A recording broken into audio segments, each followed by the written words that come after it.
going on, guys? This is Justin Green from your public speaking course. I'm in the library, and these are these three members of my audience. From right to left, I have Carla, my girlfriend, Dylan, my neighbor, and Jennifer, my mom. Dylan, my neighbor, is going to be pulling up the camera and recording. Thank you.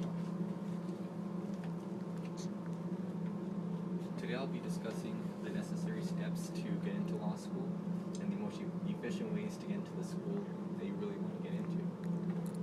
The first step is setting up a law school admissions council account, and what they do is they get together all your letters of recommendation. You need 2 of them, your transcript, and your LSAT. And they also put together, you put it together, the personal statement and diversity statement. Diversity statement is normally only for the unrepresented minorities, which include African Americans, Mexican Americans, and Puerto Ricans. They get the most significant boost to their LSAT scores normally, not to their GPA. And once you set that up, you should automatically just first thing register for your LSAT, which stands for your law school admissions test. And any school that's ranked from 1 through 150 requires you to take one of these. So there's pretty much no way to get into a serious law school without taking this LSAT. The LSAT is as important, if not more important, than your grade point average throughout your college undergrad. So you should really study hard for this, take prep courses, whatever it takes to get a high score.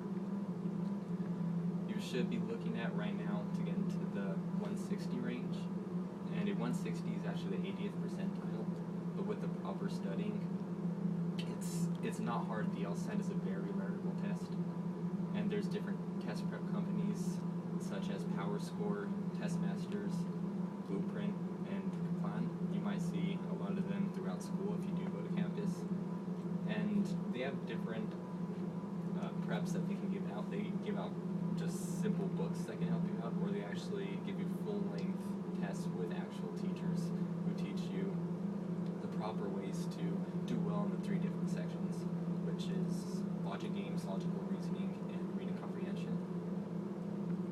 The 2 most learnable sections are logical reasoning and logic games, so they focus a lot of their time teaching that.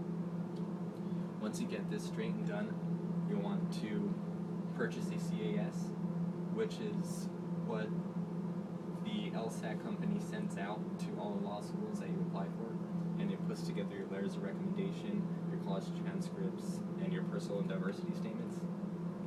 And to apply to the different schools, it is about $50 to $70 depending on what school you apply to. The higher ranked up schools you get into, or you apply to, the higher the fee normally is. So typically, if you're looking at the school that's in the tier 2 between 50 and 100, you're looking at about a $50 fee. If you're looking at tier 1, it's about 65, 70 bucks. So it all depends on that.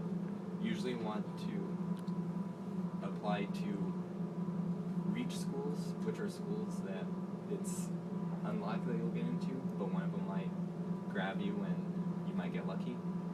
To your target schools, which are schools that have around the same GPA and LSAT range that you currently have, and your safety schools, which are schools that you're a little bit above their medians in both LSAT and GPA, and those are schools that you should easily get into as a worst case scenario.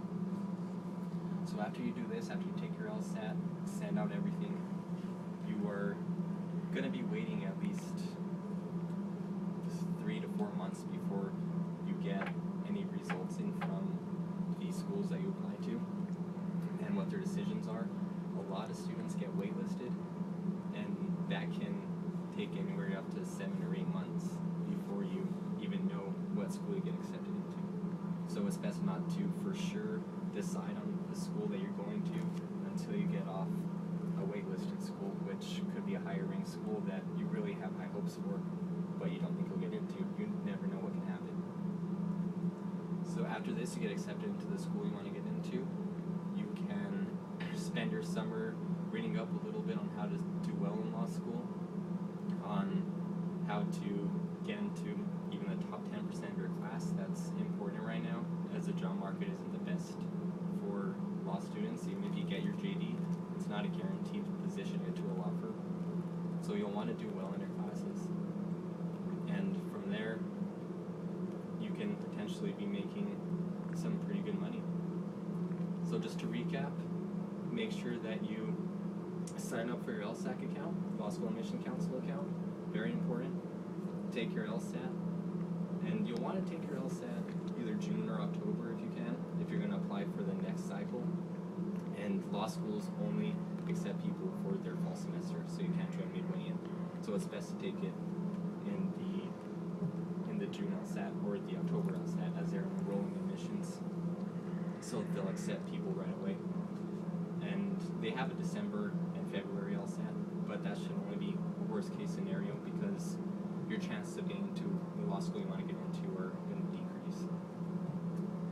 And send in your applications as early as possible and wait for all your results to come in. And finally, get into law school and start out your future career. Any questions? No. All right. Thanks, guys.